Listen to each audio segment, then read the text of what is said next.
সেগুলোকে তুলে ধরা হয়েছে। এটা আবার কেমন কথা বাবা? আরে এটাই তো ননসেন্স কবিতা, কিন্তু কেউ মজা বল। মানে তিনি শুধু হাসানোর জন্য কি লিখতেন? আরে না রে বাবা, শুধু হাসানোর জন্য লিখতেন না। এই যেমন ধর কবিতা গোফ চুরি, শুনে দেখ, অনেক ভাবনার রসদ পাবি এতে। চল চল শুনি।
হেড অফিসের বড় বাবু লোকটি বড় শান্ত, তার যে এমন মাথার ব্যামো কেউ কখনো জানতো।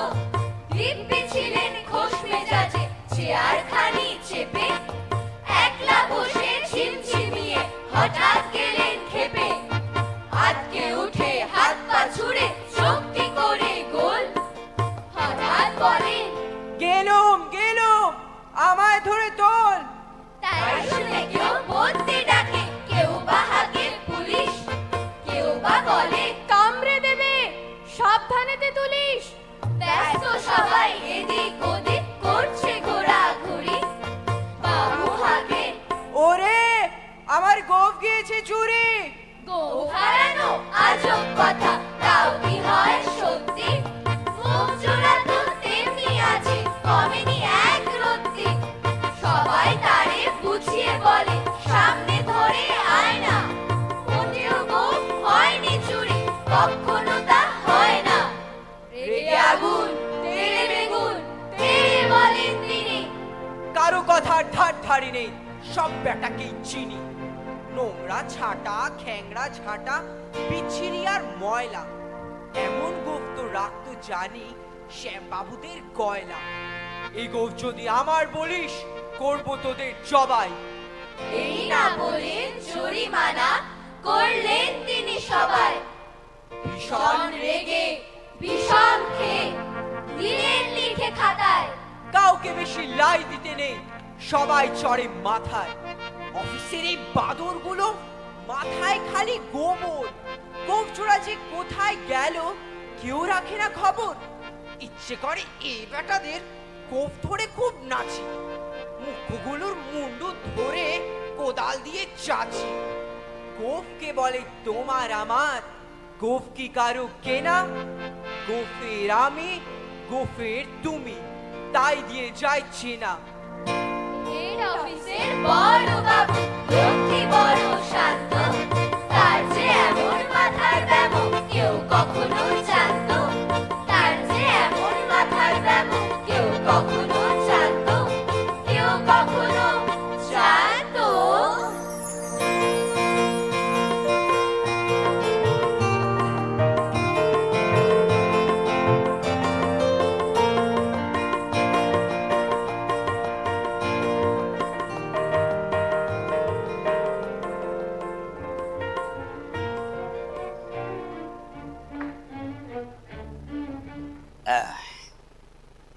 টরে টোকা টরে টোকা টরে টোকা। আহা, তার মানে তিনি সমাজকে নিয়ে মজা করতেন। ঠিক বলেছিস। আচ্ছা বাবা, ওনার কবিতা এবং ছড়ায় শব্দ এত মজার কেন? মানে তিনি তো সবকিছু মিলিয়ে একটা শব্দ বানিয়ে ফেলতে, তার কিছু মানে না থাকলেও তাতে কিন্তু ভীষণ আনন্দ আছে। এতক্ষণ তো এতগুলো ছড়া শুনলি, গান শুনলি, এবার তোকে একটা মজার নাটক দেখাই, চল। কি মজা কি মজা। আচ্ছা আচ্ছা দেখ তো, এই যে মঞ্চে যারা আসছেন তাদের তুই চিনতে পারছিস কিনা?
বাজে ঢাক ঢোল মহা ধুমধাম মহা হট্টগোল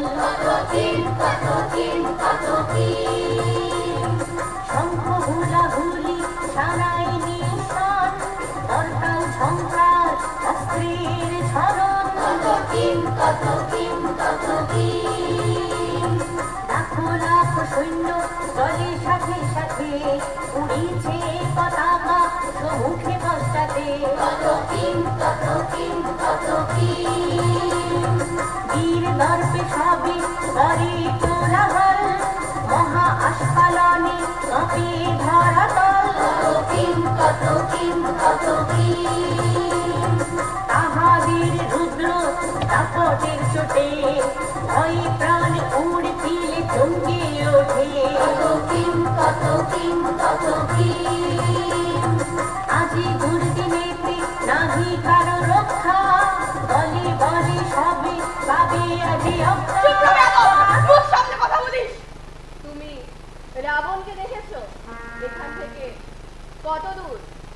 আগে এখান থেকে প্রায় 5 ঘন্টার রাস্তা। হ্যাঁ 5 ঘন্টা। না না 25 ঘন্টা। আগে একটু দ্রুত হাঁটলে 2 ঘন্টাও হতে পারে। তুমি কি করে আসছিলে? হামাগুড়ি দিয়ে? কোন দিক দিয়ে আসছিল বলো তো? আগে তা তো জিজ্ঞেস করিনি। বেটা তুমি আসছো কোন কোণে?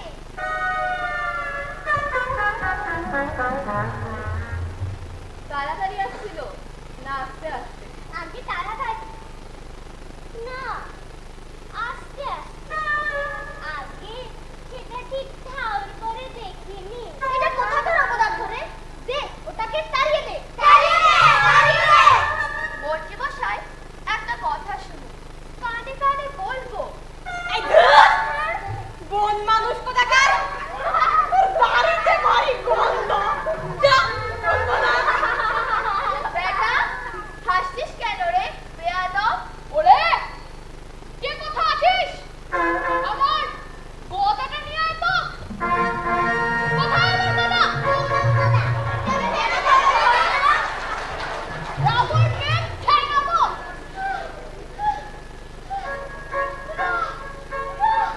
রাবণ আসছে। বেটা এতক্ষণে বাসি সংবাদ নিয়ে এসেছে। চলো লক্ষণ আমরা যুদ্ধ করে গিয়ে চল সবাই চলো চলো রাবণকে মারবো। চলো চলো রাবণকে মারবো।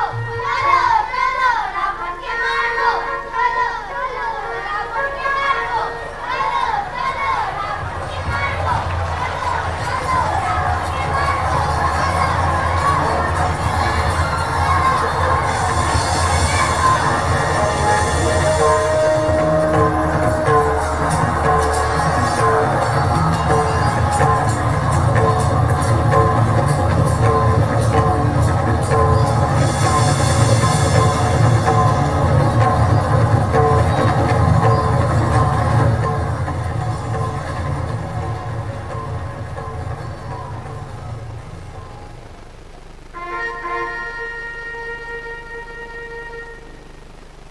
কিছু আগে একটা গোলমাল শোনা যাচ্ছিল না?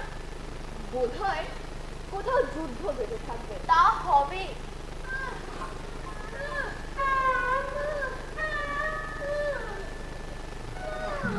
আরে ও কাকানি এই কি হলো? ছাড় ছাড় ছাড়। কি হে শুকনে তোমার যে দেখছি বদ্ধারম্ভের লঘু ক্রিয়া হলো। আপনি বজ্জানি কোষ্টা গেল। যত তেজ বুঝি তোমার মুখে। আগে হ্যাঁ মুখে মারি সংযোগ। আমি বলি কি তুমি মস্ত যোদ্ধা। যোদ্ধা বলে যোদ্ধা? ঢাল নেই তরোয়াল নেই শুধু ঠাট্টা মারেন না। আমি বরাবরই বলে আসছি না তোর ঘেটনা নেই আমার ভালো লাগে না। রাবণের কেন বলো এত বাড়াবাড়ি? পিঁপড়ের পাখা ওঠে মরিবার তরে, জোনাকি যেমতি হায় অগ্নিপানের খুশি, সম্বরের খদ্য তরিরা। আগে হ্যাঁ রাঘব পোয়াল যাবে নবীর অবসর বিশ্রামের তরে তখনই তো মাথা তুলি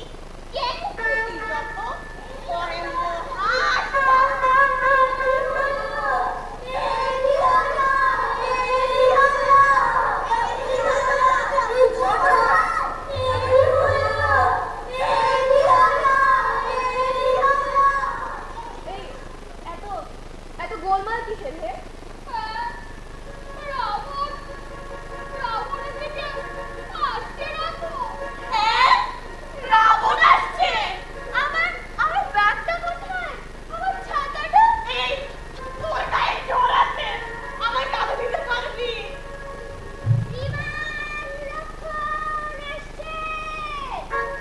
অত হল্লা করে আসছে কেন? চেঁচাতে বারণ করো।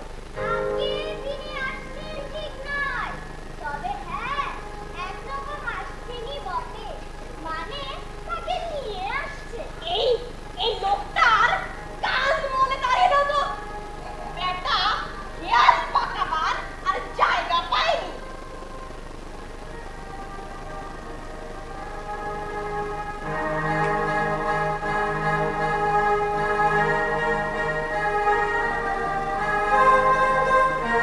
কি মজা কি মজা!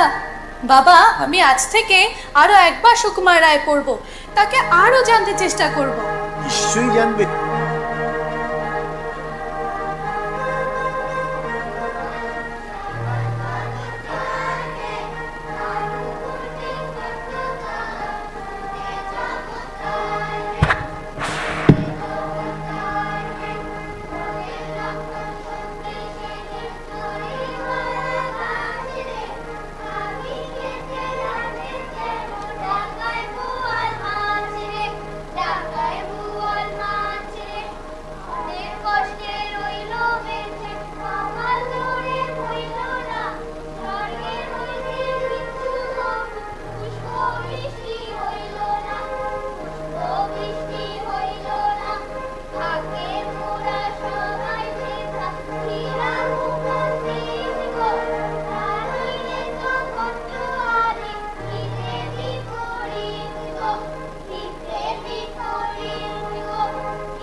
মজা কি মজা! বাবা, আমি আজ থেকে আরো একবার সুকুমার রায় পড়বো, তাকে আরো জানতে চেষ্টা করব। নিশ্চয়ই জানবে, আর সেটাই হবে তাকে তোমাদের সম্মান জানানোর শ্রেষ্ঠ উপায়, তার কল্পনার জগৎকে জানা। আজ থেকে আমি আরো একবার আবোল তাবোল লিখবো। নিশ্চয়ই লিখবে, কিন্তু শুধু লিখলেই তো হবে না মা, তাকে নিজের আত্মার ভেতর ঢুকিয়ে ফেলতে হবে। চলো তবে আজ থেকেই শুরু করি এবং সবাই মিলে শুরু করি।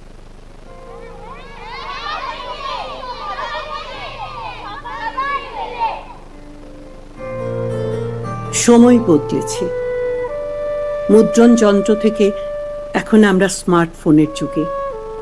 কিন্তু আজও যখন কোনো কিশোর বলে, লালমোহন বাবু মগজস্ত্র ব্যবহার করুন, তখন বোঝা যায় এই 3 নক্ষত্র উপেন্দ্র কিশোর, সুকুমার ও সত্যজিৎ রায় আমাদের ছেড়ে কোথাও যায়নি। রায় পরিবার শুধু একটা পদবি নয়, একটা প্রতিষ্ঠান, একটা সৃষ্টি সুখ। আর সুকুমার রায়, তার থেকে বাঙালি আজও শিক্ষা নেয় কিভাবে কল্পনার ডানায় ভর করে মাটির কাছাকাছি থাকা যায়।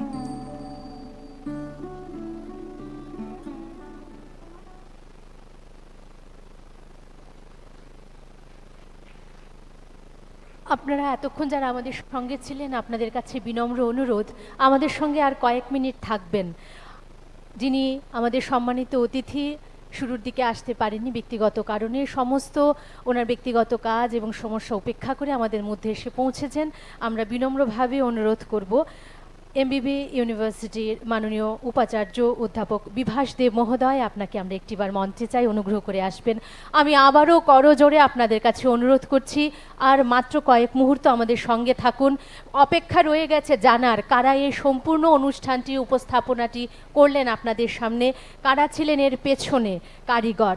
অনুগ্রহ করে আর কয়েক মিনিট আমাদের সঙ্গে থাকবেন। আমরা মঞ্চে আমন্ত্রণ জানাচ্ছি এমবিবি বিশ্ববিদ্যালয়ের মাননীয় উপাচার্য অধ্যাপক বিভাস দেব মহোদয়, আপনাকে।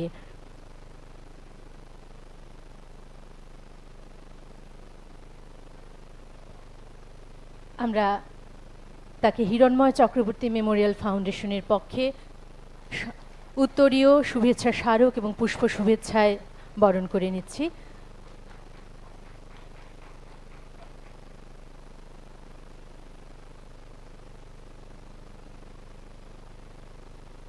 আপনার কাছে অনুরোধ, যদি আমাদের সকলের উদ্দেশ্যে আপনি কিছু বলেন।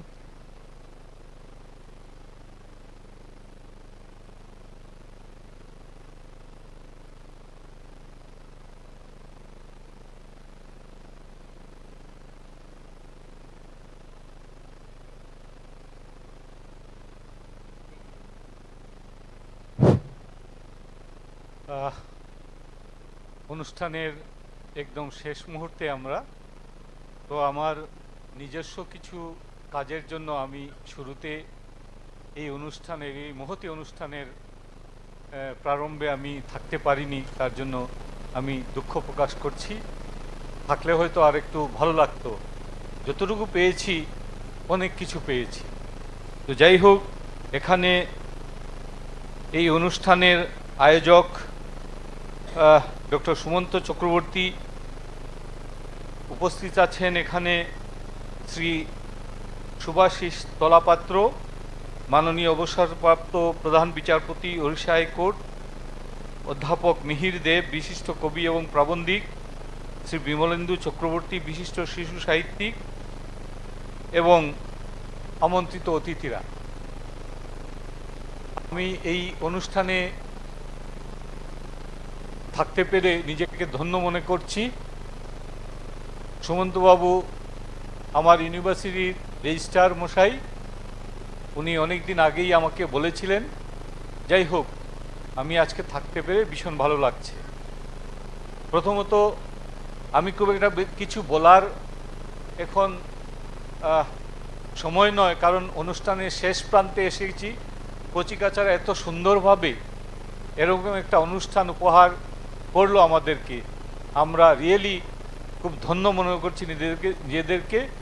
এবং সবাইকে আমি একবার এই কচিকাচারাদেরকে একটু এনকারেজ করার জন্য, একটু হাততাল দেওয়ার জন্য অনুরোধ করছি। সবশেষে খুব বেশি কিছু একটা বলার নেই। আমি হিরণময় চক্রবর্তী বাবুর চরণে শ্রদ্ধেয় আমাদের স্বর্গীয় এই সুমন্ত বাবুর পিতৃমশাই, ওনার চরণে আমি সশ্রদ্ধ প্রণাম জানাই, শ্রদ্ধাঞ্জলি জানাই। এবং প্রতি বছর উনি যে সুন্দর করে এই অনুষ্ঠানের আয়োজন করেন, বিভিন্ন বছরে বিভিন্ন ধরনের থিম নিয়ে আলোচনা হয়, প্রদর্শনী হয়, তো সব কিছু মিলিয়ে এই দিনটা একটু মহতী অনুষ্ঠান। আমি নিজেকে ধন্য মনে করছি আরও একবার। সবাইকে, এই আয়োজকদের সবাইকে আমি আমার ইউনিভার্সিটির তরফ থেকে এবং আমার নিজের পক্ষ থেকে অসংখ্য ধন্যবাদ জানাই। এই কথাগুলো বলে সবাইকে আরও একবার ধন্যবাদ জানিয়ে এবং অভিনন্দন জানিয়ে আমি আমার বক্তৃতা এখানে শেষ করছি। আয়োজকদের অসংখ্য ধন্যবাদ। ধন্যবাদ মহোদয় আপনাকে। আপনার কাছে অনুরোধ, আরেকটু সময় আমাদের সঙ্গে থাকবেন। স্যার স্যার একটু আপনি যদি মঞ্চে থাকেন। আমি এই আজকের এই আয়োজনের যারা পেছনে ছিলেন তাদেরকে আমি একে ডেকে নিতে চাইছি। শ্রী উদয় শঙ্কর ভট্টাচার্য, শ্রীমতী স্মিতা ভট্টাচার্য, শ্রী পিনাক পানি দেব, শ্রী শুভাশিস চৌধুরী, শ্রী শুভাশিস কর, শ্রীমতী মনীষা নাথ যিনি সঞ্চালিকা ছিলেন, শ্রী তন্ময় দেবনাথ, আপনাদের সবাইকে আমি আমন্ত্রণ জানাচ্ছি মঞ্চে আসার জন্য। সেই সঙ্গে আমি অনুরোধ করব, আমাদের এই মঞ্চে এখানে বসে আছেন, এতক্ষণ ধরে আমাদের অনুষ্ঠান শুনেছেন উড়িষ্যা হাইকোর্টের অবসরপ্রাপ্ত মাননীয় বিচারপতি শ্রী শুভাশিস তলাপাত্র মহোদয়কে এবং বিশিষ্ট কবি শ্রী বিমলেন্দ্র চক্রবর্তী মহোদয়কে। আমি তনুশ্রীকে অনুরোধ করছি, তনুশ্রী দাস, তন্ময় দেবনাথ, আপনারা সবাই একটু মঞ্চে চলে আসুন। যে অনুষ্ঠানটা আপনারা এতক্ষণ ধরে দেখলেন, তার পেছনে যারা ছিল তারা হচ্ছেন সেই সঙ্গে আমি পারিজাত দত্তকে অনুরোধ করব, আপনিও মঞ্চে চলে আসুন।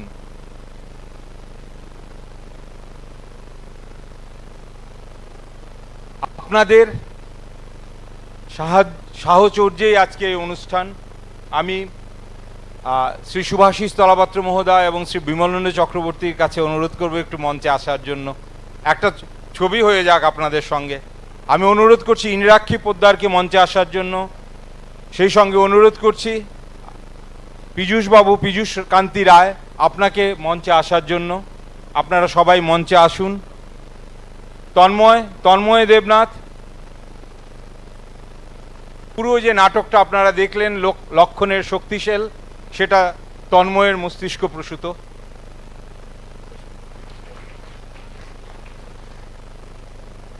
আসলে কোনো একটা অনুষ্ঠান শেষ হয়ে যাওয়ার পর যখন দর্শকরা স্বতঃস্ফূর্তভাবে এভাবে উপস্থিত থাকেন, সেটাই আমাদের সবচেয়ে বড় প্রাপ্তি। আমরা মোটামুটি বেশ কিছু শুভাশিস মঞ্চে, তিনজন শুভাশিস, দাদা শুভাশিস, মাঝখানে ছোট শুভাশিস। আজকে আপনারা উদয়দাকে কেরম দেখলেন?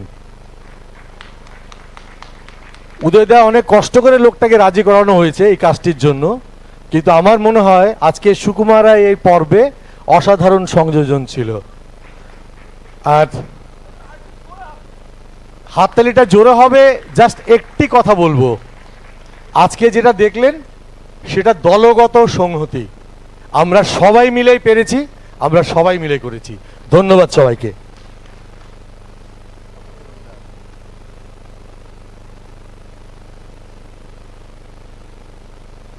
এবারে শুভেচ্ছার স্মারক আমরা তুলে দেব একে একে।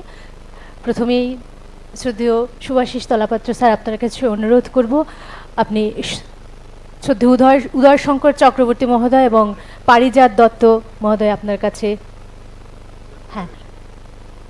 পুষ্প শুভেচ্ছা তুলে দেবেন। উনি এতটাই আজকে রূপসজ্জা করেছেন যে ওনাকে চিনতে পারেনি, তাই ওনার পদবিটাই হয়তো গুলিয়ে ফেলেছি।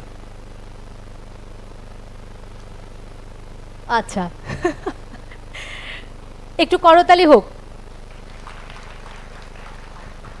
এবারে আমরা শুভেচ্ছার স্মারক প্রদান করছি শ্রী পারিজাত দত্ত মহোদয়ের হাতে, যিনি এই সমগ্র পরিকল্পনা এবং পরিবেশনার একজন অন্যতম কারিগর। পারিজাত দত্ত মহোদয়। এবারে অনুরোধ করব শ্রী বিভাস দেব মহোদয়, মাননীয় উপাচার্য এমবিবি বিশ্ববিদ্যালয়, আপনার কাছে আপনি অনুগ্রহ করে পিনাকপানি দেব মহোদয় এবং সুভাষিস চৌধুরী স্যারের হাতে পুষ্প শুভেচ্ছা তুলে দেবেন।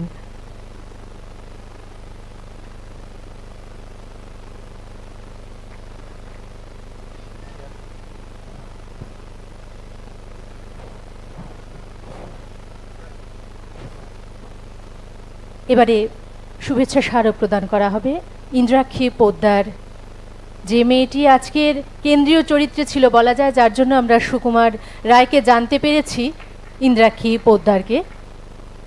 আমি এবারে অনুরোধ করব বিশিষ্ট কবি, শিশু সাহিত্যিক বিমলেন্দ্র চক্রবর্তী মহোদয়, আপনি অনুগ্রহ করে একটু এগিয়ে আসবেন। আপনার কাছে অনুরোধ রইল আপনি শ্রীমতী স্মিতা ভট্টাচার্য মহোদয়ের হাতে পুষ্প শুভেচ্ছা তুলে দেবেন।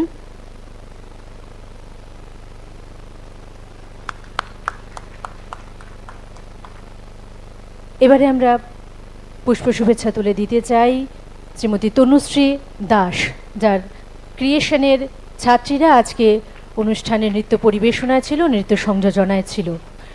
এবার পীযূষ কান্তি রায়, তার হাতেও আমরা শুভেচ্ছা স্মারক তুলে দিতে চাই। তুলে দিচ্ছেন শ্রী বিমলেন্দ্র চক্রবর্তী মহোদয়। আবারও আমরা যাব শ্রদ্ধেয় সুভাষিস তলাপাত্র স্যারের কাছে, তার হাত দিয়ে আমরা পুষ্প শুভেচ্ছা প্রদান করতে চাই তন্ময় দেবনাথের হাতে। তন্ময় দেবনাথের হাতে আমরা তুলে দিতে চাই পুষ্প শুভেচ্ছা। সেই ক্ষেত্রে আরেকটি সংযোজন রয়েছে, ধারাভাষ্যে আমরা বিভিন্ন সময়ে একটি মহিলা কণ্ঠ শুনতে পেয়েছি। সেই কণ্ঠটি ছিল রাজ্যের যিনি বাচিক শিল্পের পথিকৃৎ বলা যায়, শ্রদ্ধেয়া শুভ্রা ধর মহোদয়ার। তার প্রতি আমাদের কৃতজ্ঞতা রইল এবং আমি আবারও ক্ষমাপ্রার্থী উদয়দার কাছে, উদয় শঙ্কর ভট্টাচার্যের পদবীটি আমি ভুল বলেছিলাম, সেক্ষেত্রে আপনার রূপসজ্জা অনেকটা দায়ী। অসংখ্য ধন্যবাদ আপনাদের যারা এতক্ষণ ছিলেন আমাদের সঙ্গে।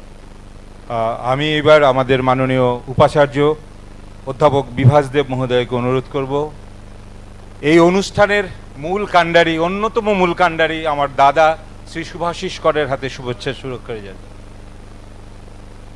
উনি দেখিয়ে দিয়েছেন প্রযুক্তি কিভাবে আমাদের ব্যবহার করতে হয় সংস্কৃতির আঙ্গিনায়।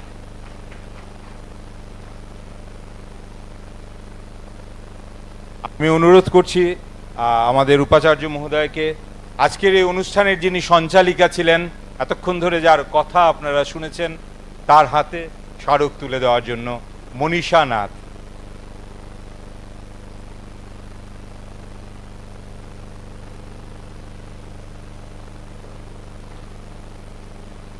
মিঠুদা এখনো উপেন্দ্র কিশোরের যুগেই আছেন। আমরা সবাই মিলে একটা গ্রুপ ছবি নিয়ে নিচ্ছি। আজকের দিনটা আমাদের স্মৃতি হয়ে থাকবে আপনাদের।